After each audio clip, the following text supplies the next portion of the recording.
Juni ditetapkan oleh BPH Gereja Bethel Indonesia di pusat. Bulan Juni adalah bulan keluarga, saudara. Nah, minggu yang lalu Ibu Gembala sudah mendahului menyampaikan tentang khotbah keluarga. Judulnya apa, saudara? 7 pilar pernikahan. Ya, saudara judulnya aja lupa, tapi isinya hafal. Saudara, jadi diminta semua gereja Bethel Indonesia, baik yang ada di dalam negeri maupun di luar negeri, dan hamba-hamba Tuhan yang ada di bawah naungan gereja Bethel Indonesia, diminta menyampaikan bulan Juni ini adalah tentang keluarga. Nah, hari ini saya akan menyampaikan tentang keluarga.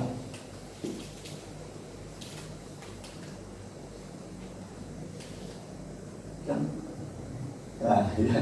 Judulnya apa, saudara? Membangun keluarga. Membangun keluarga bahagia. Saya percaya setiap saudara yang menikah itu merindukan keluarga atau rumah tangga saudara berbahagia. Rumah tangga itu terdiri dari suami, istri, anak-anak. Kalau yang lebih besar lagi, mungkin ada mertua, menantu, ipar, keponakan, dan seterusnya, saudara. Nah, saya percaya semua orang merindukan kebahagiaan, kedamaian, ketentraman di dalam keluarganya. Tapi sepertinya tidak semudah membalik tangan, saudara.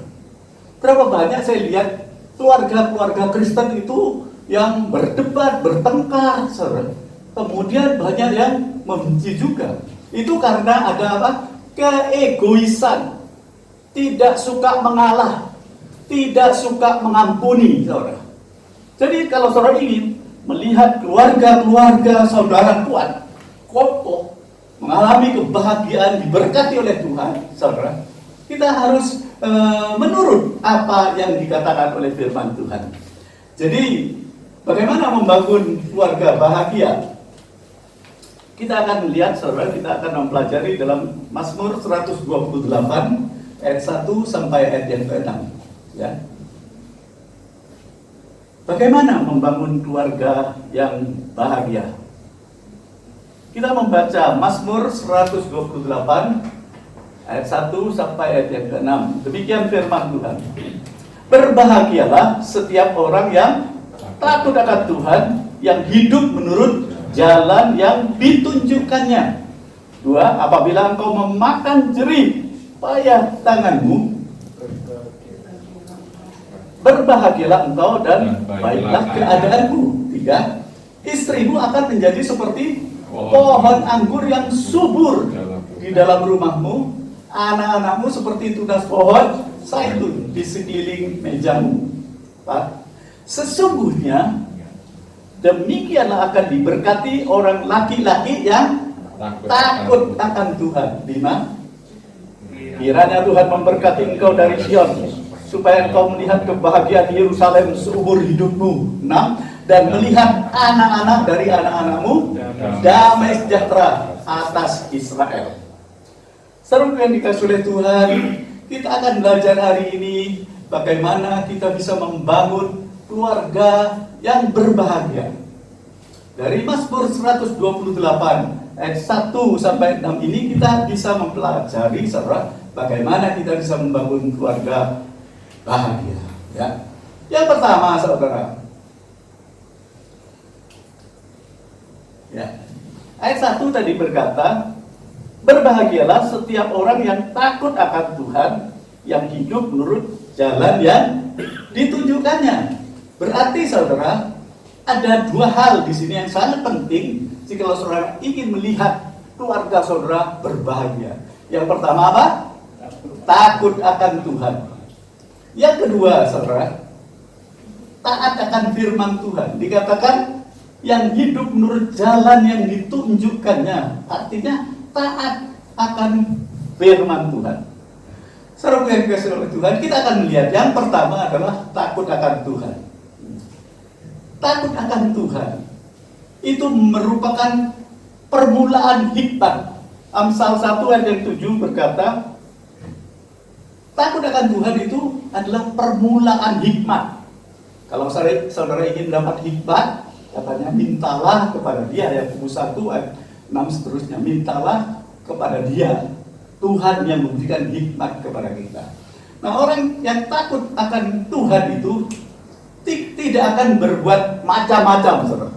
Tidak akan berbuat neko-neko, ya. Ayat 4 tadi dikatakan sesungguhnya demikianlah akan diberkati orang laki-laki yang takut akan Tuhan. Berarti saudara, laki-laki, suami itu sebagai kepala rumah tangga. Ibaratnya itu seperti lokomotif, saudara. Lokomotif itu, loko itu kepalanya. Lalu gerbong-gerbongnya di belakang itu adalah krunya. Jadi kalau lokomotif itu yang di depan kepala, gerbong-gerbong itu merupakan krunya, yaitu saudara, istri, anak-anak, dan keluargamu semua. Kalau depan itu sudah melenceng keluar dari rel, maka kereta api itu akan fatal jatuh. Demikian juga kalau orang laki-laki tidak takut akan Tuhan, maka seluruh keluarganya, gerbongnya, krunya itu semua akan hancur. Saudara yang dikasih oleh Tuhan, takut akan Tuhan itu bukan beda dengan takut istri, ya. Takut akan Tuhan, bukan takut istri. Saya suka akan ilustrasi klasik ini.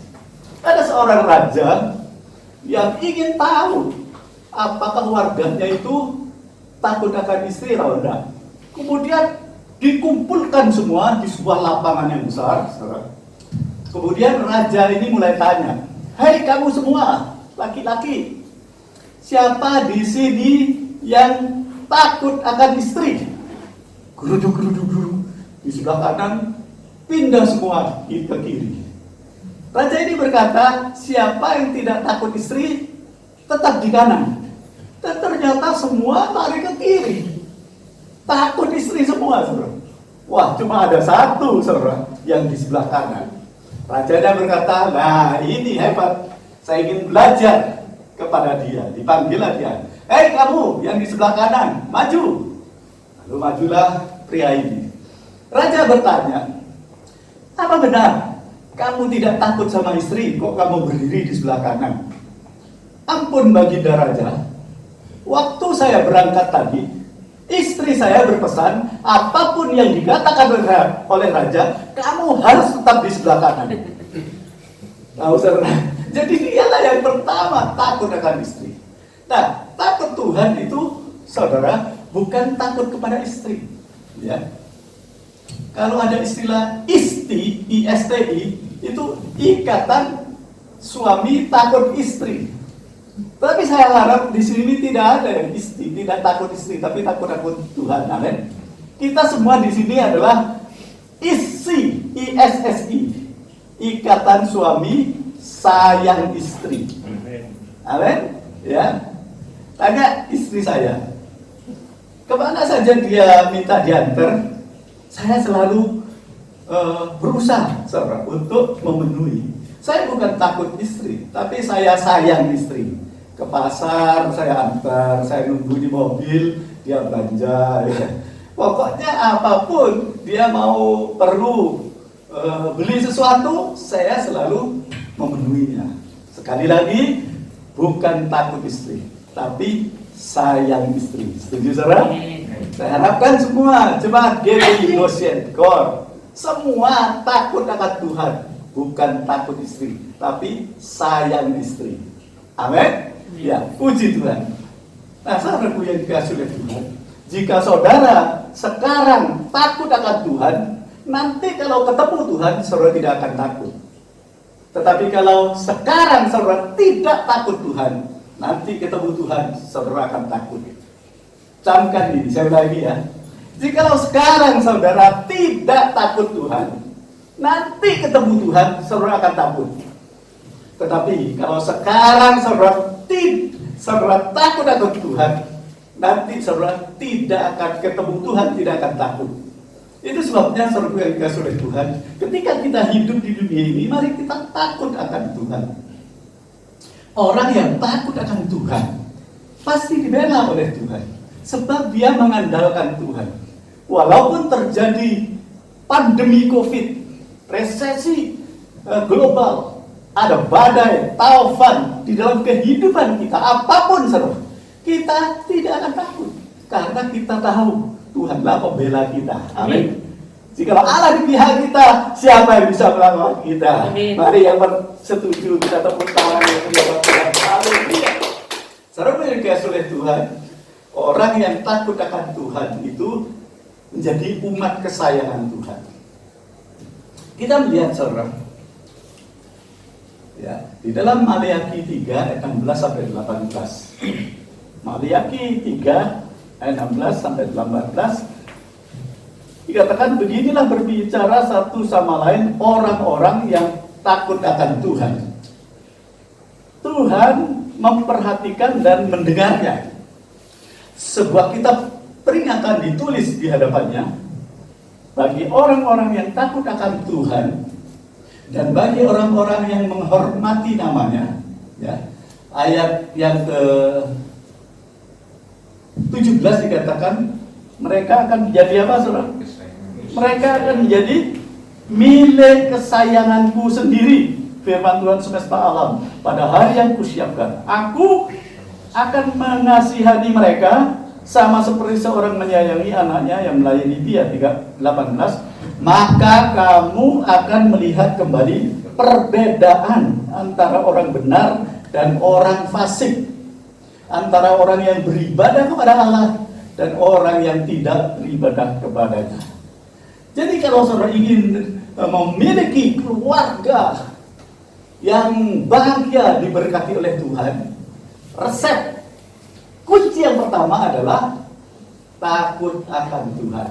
Mudah saudara, ini sederhana sekali, tapi melakukannya itu tidak semudah yang kita katakan. Easier said than done. Lebih mudah kita mengatakan, ya saya takut akan Tuhan. Tetapi ketika saudara ada di luar kota, ya, tidak ada orang yang melihat, saudara.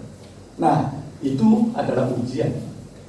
Laki-laki yang takut akan Tuhan, dimanapun dia berada, sekalipun di luar negeri, istrinya itu tenang, saudara. Sebab tahu suamiku ini takut akan Tuhan, dia tidak akan berbuat neko-neko atau macam-macam. Itu sebabnya orang yang takut akan Tuhan ini, saudara, menjadi umat kesayangan Tuhan. Orang boleh melihat perbedaan antara orang yang takut akan Tuhan dan yang tidak takut sama Tuhan. Ada perbedaan antara orang yang beribadah kepada Tuhan dan orang yang tidak beribadah kepada Tuhan. Ini yang pertama. Sekarang kita melihat hal yang kedua. Apa resep kunci keluarga yang berbahagia? Yang kedua, taat akan firman Tuhan. Sebab tadi dikatakan orang yang menurut apa yang ditunjukkan oleh Tuhan, itulah firman Tuhan. Ayat 1b tadi berkata, yang hidup menurut jalan yang ditunjukkannya. Jalan yang ditunjukkan oleh Tuhan itu adalah firman Tuhan, perkataan Tuhan, ajaran Tuhan. Orang yang mengasihi Tuhan, dia akan melakukan firman Tuhan. Yohanes 14 ayat 15, Yesus berkata, jikalau kau mengasihi aku, kau akan menurut firman-Ku. Nah, kalau saudara mengatakan mengasihi Tuhan, kita harus taat apa yang dikatakan oleh Tuhan. Mari kita bangun keluarga kita di atas kebenaran firman Tuhan, sehingga keluarga kita menjadi kokoh kuat, menjadi keluarga yang berbahagia dan diberkati oleh Tuhan. Saudara yang dikasihi oleh Tuhan, untuk mewujudkan hal seperti itu, hal yang utama adalah kekuatan fondasi. Sebuah bangunan, saudara, itu dilihat dari fondasinya. Kalau saudara ingin membangun kandang ayam, tidak perlu fondasi, saudara. Tetapi kalau saudara ingin membangun gedung tinggi pencakar langit, itu fondasinya harus dalam dan kuat, saudara. Supaya ketika ada badai, ada tofan, angin menderu, bahkan gempa bumi sekalipun, bangunan itu tidak ambruk. Jadi kekuatan dari sebuah bangunan itu adalah fondasinya. Kita juga seperti itu. Fondasi kita dalam firman Tuhan akan selalu membuat kita, saudara, menjadi kokoh kuat. Jikalau kita kuat di dalam keluarga kita karena kebenaran firman ini, maka yang akan menikmati itu seluruh keluarga kita, istri, anak-anak, dan seterusnya. Nah, saudara yang dikasih oleh Tuhan, hari-hari ini banyak goncangan terjadi, isu-isu yang menakutkan. Akan ada tsunami di Jawa Timur. Pokoknya banyak lagi berita-berita yang menghebohkan dan menakutkan. Tapi orang yang menurut dengan firman Tuhan, dia tidak akan goyah, tidak akan goncang. Saudara. Itu sebabnya mari buatlah fondasi di dalam iman kita sehingga kuat. Fondasi itu adalah firman Tuhan. Itu sebabnya saudara yang dikasih oleh Tuhan, mari kita membuat fondasi di dalam keluarga kita kuat, sehingga berkat yang Tuhan sediakan itu dilimpahkan dan kita bisa menikmati semuanya. Puji Tuhan. Saudaraku yang dikasih oleh Tuhan, kita akan melihat orang yang menurut akan firman Tuhan. Ya. Bagaimana Tuhan memberkati orang yang menurut akan firman Tuhan. Ulangan 28 ayat 1 sampai 3a, juga ayat yang ke-13 dikatakan oleh firman Tuhan, jika engkau baik-baik mendengarkan suara Tuhan Allahmu dan melakukan dengan setia segala perintahnya yang kusampaikan kepadamu pada hari ini, maka Tuhan Allahmu akan apa? Mengangkat engkau di atas segala bangsa di bumi. Wow, luar biasa. Ini janji firman Tuhan, bukan perkataan manusia. Kalau kita menurut katanya perintah yang kusampaikan kata Tuhan pada hari ini, maka engkau akan diangkat menjadi apa? Di atas segala bangsa di bumi. Ayat yang kedua, segala berkat ini akan datang kepadamu dan menjadi bagianmu jika engkau mendengarkan suara Tuhan Allahmu. Mendengar suara Tuhan dan jangan lupa melakukan dalam kehidupan sehari-hari. Ayat yang ketiga, diberkatilah engkau di kota, dan seterusnya. Ayat 13, Tuhan akan mengangkat engkau menjadi kepala dan bukan menjadi ekor. Engkau akan apa?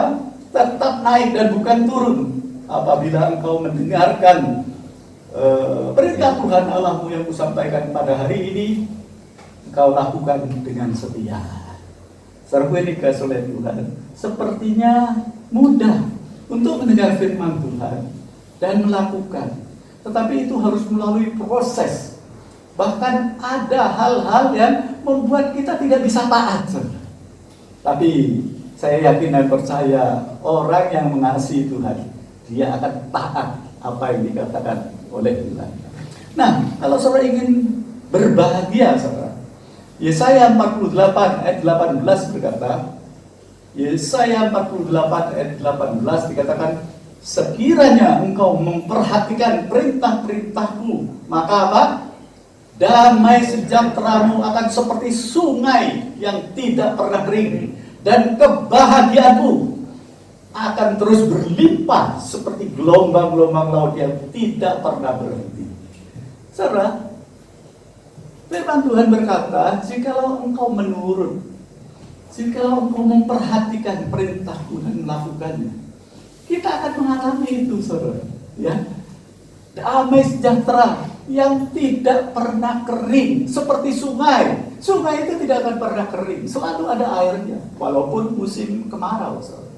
Dan kebahagiaanmu dikatakan akan seperti akan terus berlimpah seperti gelombang-gelombang laut yang tidak pernah berhenti.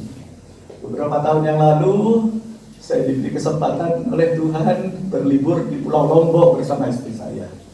Ada teman yang berikan tiket dan kami bisa libur di sana, menikmati gelombang laut di pantai Senggigi.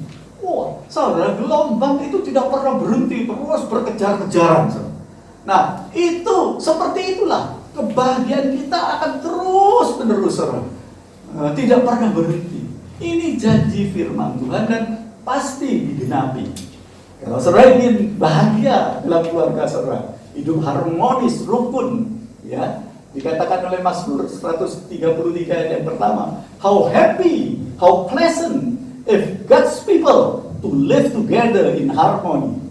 Alangkah indahnya, betapa eloknya jikalau ada anak Tuhan, suami istri keluarga itu duduk bersanding secara kompak, bersatu, saudara, dan setia. Dan seperti itu, kesanalah Tuhan akan memerintahkan berkat. Di mana? Di mana ada kesatuan dan persatuan, ada kekompakan, tidak bertengkar, senantiasa ngomel, tidak memperhatikan firman Tuhan. Dan seru yang dikasih oleh Tuhan, mari kita melihat apa yang dihasilkan di dalam Mazmur 128 ayat yang kedua tadi kita sudah membaca, ya. Apabila engkau memakan hasil jeripayah tanganmu, berbahagialah engkau dan baiklah keadaanmu. Hasil jeripayah tangan itu merupakan usaha pekerjaan kita, bisnis kita, termasuk pelayanan kita. Kita akan dibuat berhasil dan beruntung, saudara, jikalau kita, saudara, melakukan apa yang diperintahkan oleh Tuhan. Dikatakan oleh firman Tuhan, istrimu akan menjadi seperti pohon anggur yang subur di rumahmu. Wow, luar biasa. Pohon anggur yang subur itu, saudara, banyak sekali buahnya. Buahnya manis. Itu berbicara tentang sukacita, damai sejahtera, dan kebahagiaan yang sejati. Nah, saudara yang dikasihi oleh Tuhan, saya yakin dan percaya, jikalau saudara memperhatikan firman Tuhan dan melakukan dalam hidup saudara, maka kita melihat keluarga kita ini mengalami damai sejahtera, kebahagiaan yang luar biasa. Di dalam Mazmur 127 ayat yang pertama dan kedua dikatakan, nyanyian Syarah Salomo, jikalau bukan Tuhan yang membangun rumah, sia-sialah usaha orang yang membangunnya. Jikalau bukan Tuhan yang mengawal kota, sia-sialah pengawal berjaga-jaga. Sia-sialah kamu bangun pagi-pagi dan duduk-duduk sampai jauh malam dan makan roti yang diperoleh dengan susah payah, sebab Ia memberikannya kepada yang dicintainya pada waktu tidur. Saudara, dikatakan jikalau bukan Tuhan yang membangun rumah, jikalau bukan Tuhan yang membangun rumah tangga, maka sia-sia. Apa yang diimpikannya tidak akan terwujud, saudara. Apa yang dicita-citakannya, kebahagiaan itu semu saja. Ya, kita baca lagi Mazmur 112 ayat 1 dan 2. Mazmur 112 ayat 1 dan 2. Berbahagialah orang yang apa? Takut akan Tuhan, yang sangat suka kepada segala perintahnya. Anak cucunya akan perkasa di bumi, angkatan orang benar akan diberkati. Nah, dikatakan sangat suka. Nah, ada orang yang suka buah-buahan, ada yang suka makan ini itu, tapi ini dikatakan sangat suka. Jadi orang yang kesukaannya firman Tuhan itu diibaratkan seperti pohon yang ditanam di tepi aliran air, yang akar-akarnya menjulur ke dalam air. Dikatakan daunnya lebat, ya, buahnya itu banyak, sahabat. Apa yang diperbuatnya berhasil. Amin. Kata Mazmur 1 ayat yang kedua dan ketiga. Saudara yang dikasihi oleh Tuhan, saya percaya kita semua merindukan kebahagiaan dalam keluarga. Bulan ini ditentukan oleh BPD harus berkhotbah tentang keluarga, supaya keluarga-keluarga Kristen itu kuat. Kalau keluarga Kristen kuat, maka gereja akan kuat. Kalau gereja kuat, maka masyarakat akan kuat. Kalau masyarakat kuat, maka negara juga akan kuat. Tapi sebaliknya, kalau keluarga-keluarga tidak kuat, suka bertengkar, suka tidak ada damai, maka nanti gereja juga tidak akan kuat. Kalau gereja tidak kuat, maka masyarakat tidak akan kuat. Kalau masyarakatnya tidak kuat, negaranya juga tidak akan kuat. Jadi dimulai dari dua orang, ya, suami istri. Matius 18 ayat 18, kalau dua orang di dunia ini sehati sepakat minta apa saja, kata Tuhan Yesus, maka aku akan memberikannya. Mari kita minta kepada Tuhan, bukan kebahagiaan yang semu. Berapa banyak orang yang menikah belum seumur jagung sudah berpisah, saudara. Tapi orang-orang Kristen yang diberkati oleh Tuhan. Seperti dalam Yohanes pasal yang kedua, ya, perjamuan kawin di Kana itu. Setelah mereka disuruh Tuhan untuk mengisi tempayan dengan air tawar, kemudian Tuhan memerintahkan untuk mencedoknya, maka mereka menurut.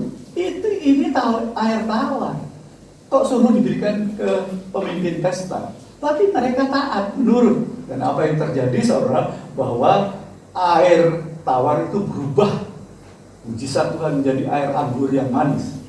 Orang-orang berkata, biasanya orang memberikan anggur yang manis terlebih dahulu. Kalau sudah kenyang, maka saudara, yang kurang baik diberikan. Tetapi engkau memberikan sampai sekarang ini air anggur yang manis. Pernikahan Kristen bukanlah yang pertama bulan madu, setelah lama jadi bulan empedu. Tetapi Tuhan mengatakan sampai sekarang kamu ini menyediakan anggur yang manis sampai saat ini. Berarti bukan cuma bulan madu yang manis, tapi untuk selanjutnya semakin manis, semakin manis, semakin bahagia. Ayo percaya, kita tepuk tangan yang mulia buat Tuhan. Haleluya. Saudaraku yang dikasih oleh Tuhan.